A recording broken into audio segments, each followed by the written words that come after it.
I know you all saw the town hall with Chris Cuomo, Bill O'Reilly, and Stephen A. Smith, of which I also have some discrepancies with, but that's another talk show. So I know you guys saw this town hall, right? Well, this is what Donald Trump happens to say about black voters. You know, I got a very high black vote. You know that.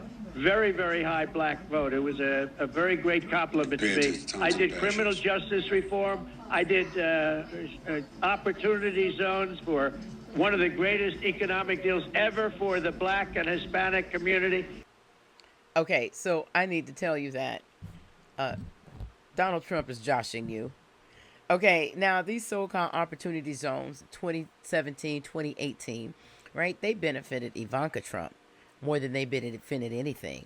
Now the whole premise was this: there was supposed to be a pool of money that investors would come and dump into or invest into. Okay, and that is to build opportunity zones. What they're not telling you is that only 10% actually went towards building housing for those to make more affordable.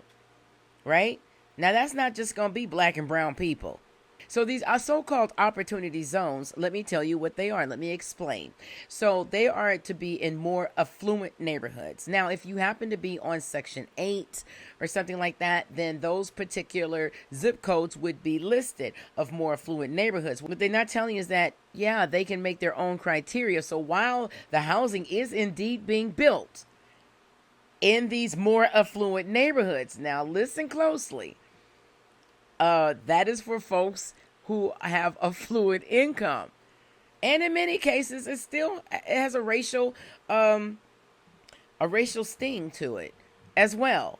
They call that exclusionary zoning, but that's another video. Okay, now how would I know these things? I would know these things because I am an urban planner. So the person that benefited the most was Ivanka Trump. Yes, indeed. And that money, yes, there were units actually built in these more affluent neighborhoods. Absolutely. But that was certainly not to the benefit of black or Hispanic Americans.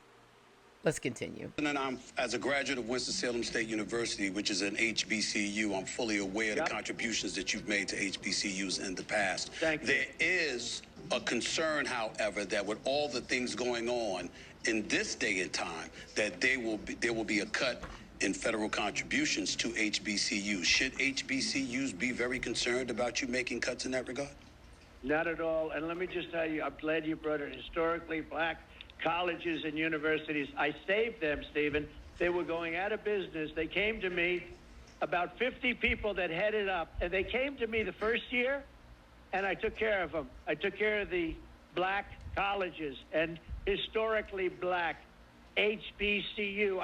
And by the way, they love Trump, every one of them. They came to me the third, and I said, fellas, you need long-term. I got the historically black colleges and universities. I got them more money than they ever dreamt possible. And they're in great shape now, and they have long-term financing. Nobody did that but Donald Trump. Okay. Now, to be fair, I'm going to give Donald Trump something, okay? Because he did come with the Future Act, okay, for HBCUs, which allegedly permanently, but we don't know because he got that doggone Sharpie in his hand, and I really wish he would put that Sharpie down.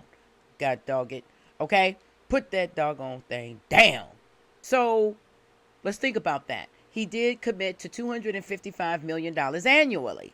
All right? But the Biden administration, back in May of 2024, committed to $16 billion. So let's do the math, because the math ain't mathing, because Donald Trump said that he did more for the HBCUs, for the historically black colleges and universities. Yes, the historically black colleges and universities. Hopper, also, who this woman? Let's just look at $255 million over 10 years. Let's just say, okay? $255 million over 10 years would come to what? $2.5 billion or so? Okay. That's over 10 years. So in another 10 years, it would only be $5 billion. So that's 20 years. So in order to get that to that 16 billion that the Biden-Harris administration put forth, it's going to take about what? 60, 70, 80 years in order for folks to get that fund. If he don't stop it, and Donald Trump seems to be discontent with a lot of things, but then very content with other things. None of which are really going to assist the American people as a whole. And though I talked about basically what's happening with Black America on this particular video, when we look at the tariffs, and he's saying that he's going to add tariffs to other people, also saying there's hundreds of countries. There's over 100 countries that's dying to negotiate with the United States of America about these tariffs. Well, who are these countries? Because we ain't seen not one that you done told us about. We're negotiating with Japan. We're negotiating with Korea. We're negotiating with all these different people. But then other people will end up having 60% tariffs. And we see China with 145% tariffs. So you just go on and stay tuned because, baby, this has only been, 103 days or so far? And we still got about 1,000 to go. So more will be revealed. But one thing for certain, the two things for sure that I remember from the first administration, it's not going to be a smooth road. It is not going to be a smooth road. Baby, you're going to feel like you're going over cobblestones in Amsterdam somewhere or the Dutch colony.